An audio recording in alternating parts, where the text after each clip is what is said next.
Witam wszystkich serdecznie. W części drugiej taniego akwarium opowiemy sobie o obsadzie roślinnej. Jakie rośliny dobrać do takiego taniego akwarium przy minimalnym oświetleniu. Osobiście polecałbym rośliny kłączowe i cebulowe. Z tego względu, że po pierwsze zazwyczaj wymagają mniejszej ilości światła od roślin łodygowych.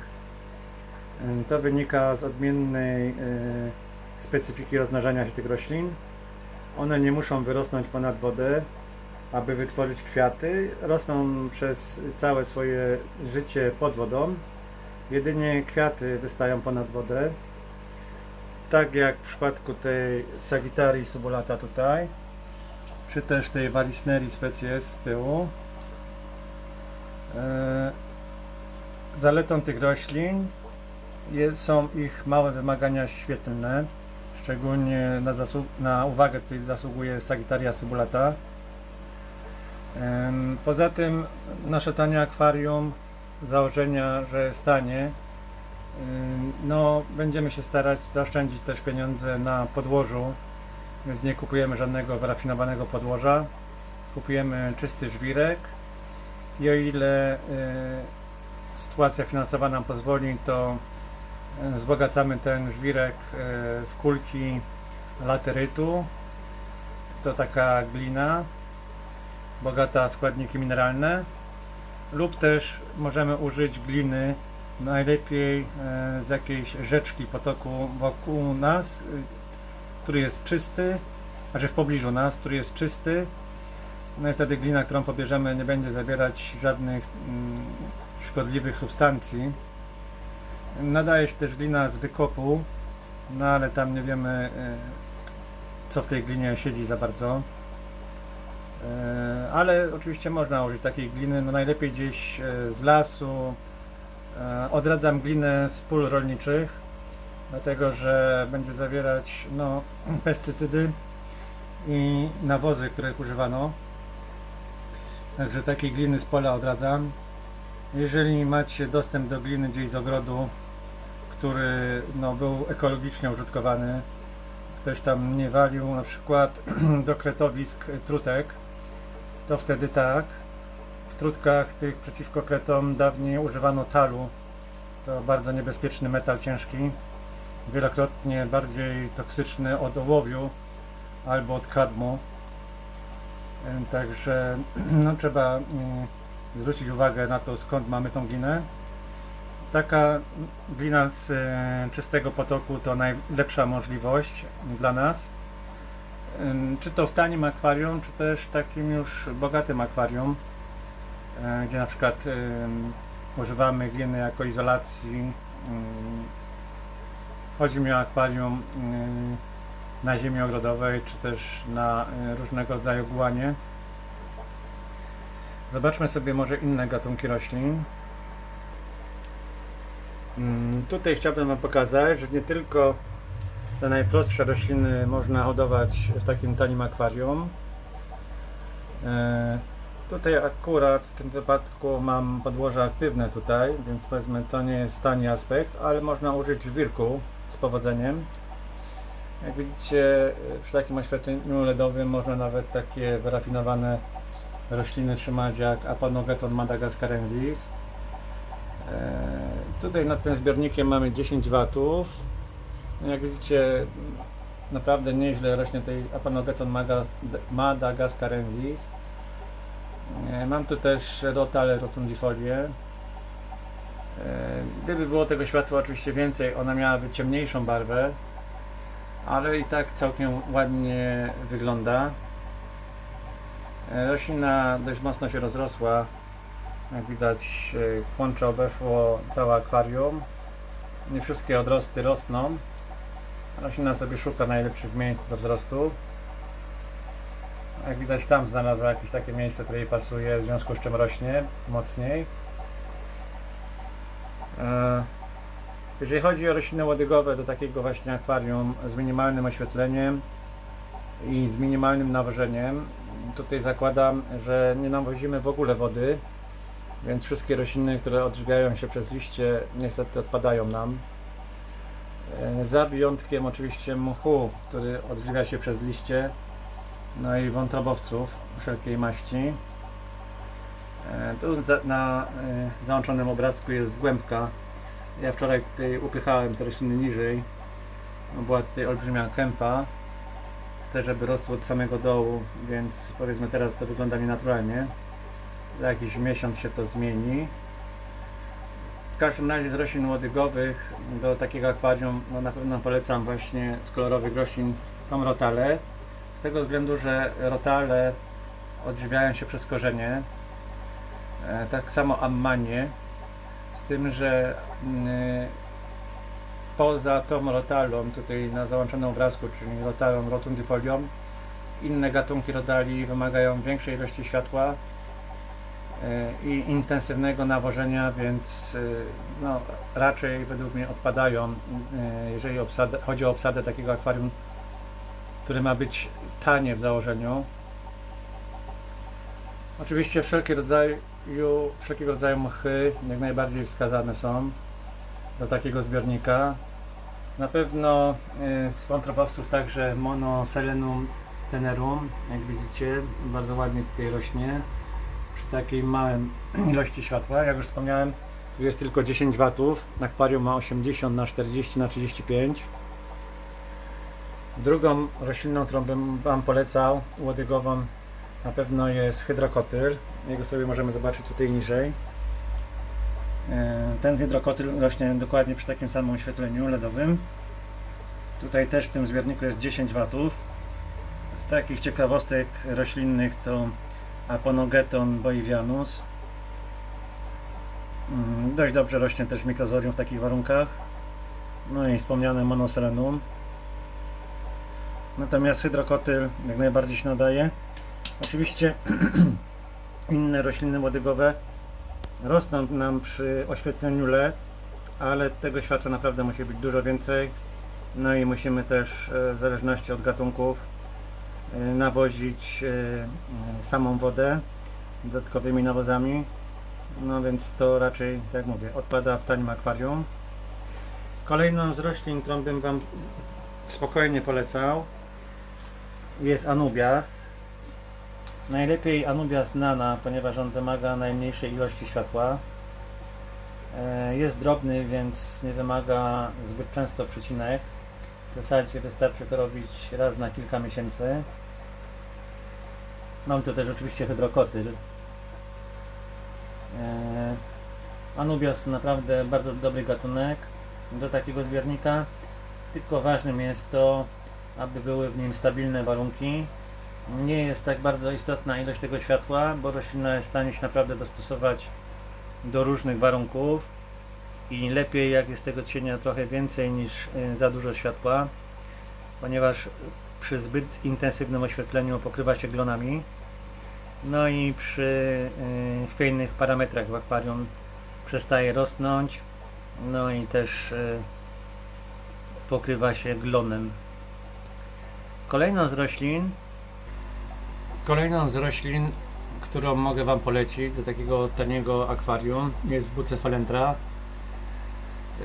Przy stabilnych warunkach oświetleniowych, to znaczy jeżeli to światło się nie zmienia, inaczej, jeżeli Wasze akwarium nie jest wystawione na działanie słońca, jest tak ustawione, że wpływ światła dziennego nie jest znaczący, no to wtedy Wasze bucephalendy oświetlane znikomym oświetleniem nie pokrywają się glonami, tylko powolutku rosną. Dla mnie osobiście jest to bardzo wskazane, ponieważ mam dużo akwariów i staram się tak tworzyć swoje zbiorniki, by robić w nich jak najmniej przycinek, jak najmniej grzebania. Kolejną godną polecenia rośliną, czy też grupą roślin, są kryptokoryny. Bardzo dobrze udają się w takich właśnie warunkach znikomego oświetlenia. Jak widać, dość dobrze się też wybarwiają w takich warunkach. Natomiast nie dotyczy to wszystkich kultywarów kryptokoryn. Im bardziej kolorowy kultywar, nie gatunek, kultywar, czyli forma kolorystyczna danego gatunku, no tym więcej on światła wymaga. I na przykład jeżeli chodzi o kryptokoryny, to najbardziej wymagającym gatunkiem, jeżeli chodzi o światło, jest kryptokoryna species Flamingo. Ona też wymaga dodatkowego nawożenia CO2. Bez CO2 dość trudno rośnie i bardzo, bardzo wolno.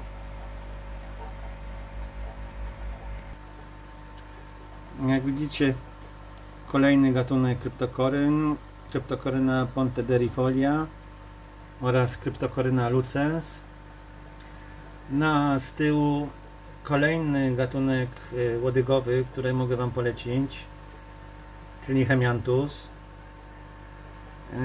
Jeżeli chodzi o te drobne roślinki o drobnych listkach, to jak najbardziej są wskazane do takiego akwarium taniego. To niedrogie rośliny. Hemianthus ma tą zaletę, że dość wolno rośnie, ładnie się rozkrzewa, można go formować. Jest jedną z najlepszych roślin do cięcia w akwarium. No poza tym ma dość niskie wymagania, jeżeli chodzi o nawożenie wody. Nie musimy nawozić wody dla niego. Wystarczy, że znajdzie w podłożu składniki pokarmowe korzeniami. No generalnie w przypadku właśnie tych łodygowych roślin jest problem taki, że im większa roślina, im większe ma liście, to tym większe zapotrzebowanie na nawozy i tym większe zapotrzebowanie na światło. Nie jest to jakiś 100% wyznacznik, bo na przykład majaka czy kabomba albo limnofilia no mają drobne listki, a wymagają światła bardzo dużo i wymagają też intensywnego nawożenia wody. Ale generalnie co do zasady to powinniśmy raczej w takim akwarium, gdzie zależy nam na tym, żeby nie mieć za dużo pracy i żeby nie kosztowało nas za dużo pieniędzy, no to lepiej stosować te najprostsze, najmniej wymagające rośliny łodygowe, właśnie Hemianthus, hydrokotyl, egeria, czyli moczarka, z tym, że moczarka woli chłodniejszą wodę. To też jest zaleta, bo wtedy nie trzeba ogrzewać akwarium. Natomiast moczarka rośnie dużo szybciej od naszego Hemianthusa. No i wydaje mi się, że ma większe wymagania, jeżeli chodzi o światło. Zobaczmy sobie może jeszcze jakieś inne gatunki. Lagenandra ameboldi, bardzo fajny gatunek pochodzący z Afryki, wymagający właśnie tylko i wyłącznie stabilnych warunków. Ważne, żeby światło cały czas było takie same i aby woda nie miała wahań parametrów. No i wtedy naprawdę roślina całkiem fajnie rośnie. Tutaj jak widać w ostatnim odcinku pokazywałem te LEDy.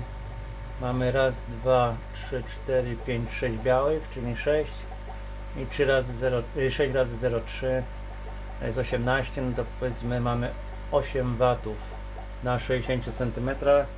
Jak widzicie, to wystarcza w zupełności. Tutaj mam kolejne akwarium właśnie oświetlone takim oświetleniem tanim. I z roślin, które Wam mogę polecić, które sobie całkiem dobrze radzą w takich warunkach, jest paprotka, Bolbitis, Heudelotti. Można widzicie także używać takich większych roślin. Jeżeli zależy nam na tym, żebyśmy mieli rośliny od dna do samej powierzchni, możemy użyć aponogetonów. Wbrew pozorom nie są aż tak straszliwie światłolubne, aczkolwiek te rośliny lubią światło.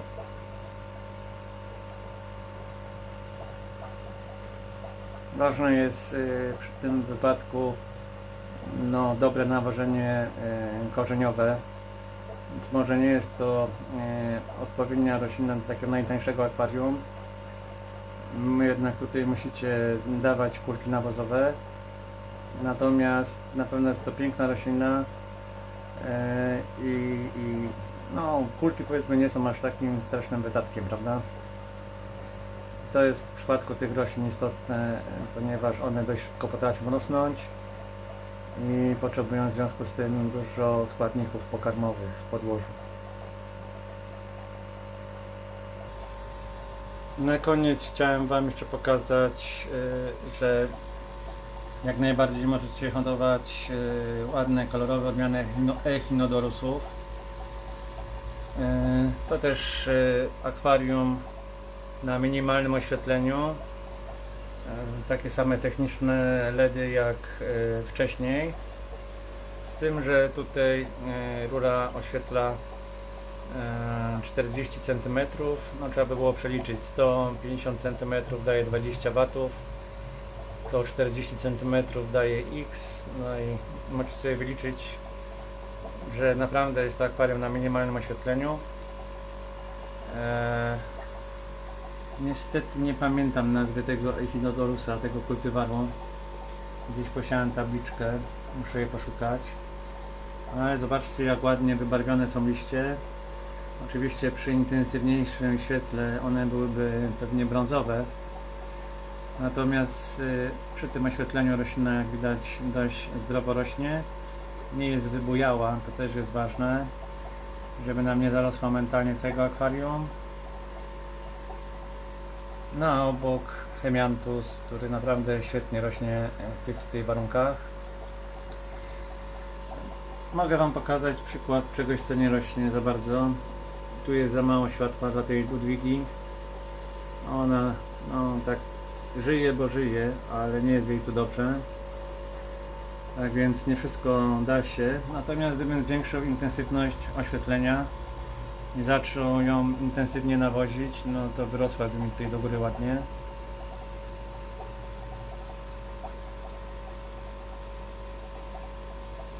Myślę, że kierując się wyborem teraz gatunków do swojego taniego zbiornika, będziecie mogli skorzystać z moich porad. Myślę, że swobodnie każdy może zastosować rośliny, które pokazałem. Widzicie, jak one prezentują się przy takim oświetleniu. Siłą rzeczy jestem zmuszony do oszczędności, więc to, co u mnie rośnie, to po prostu rośnie, a co nie rośnie, to nie rośnie. W związku z czym Wy nie musicie już eksperymentować. Ja to zrobiłem za Was. Teraz wystarczy tylko skorzystać z gotowca. I to wszystko. Na dzisiaj będę już kończył, bo to już 18 minut. Niestety nie pokazałem oczywiście wszystkich roślin, które mógłbym Wam polecić. Ale myślę, że pokazałem te najprostsze i te najciekawsze. Na dzisiaj to wszystko. Zapraszam na środę z rybą. A na dzisiaj to... Nie, no, przepraszam. A na dzisiaj koniec. Cześć.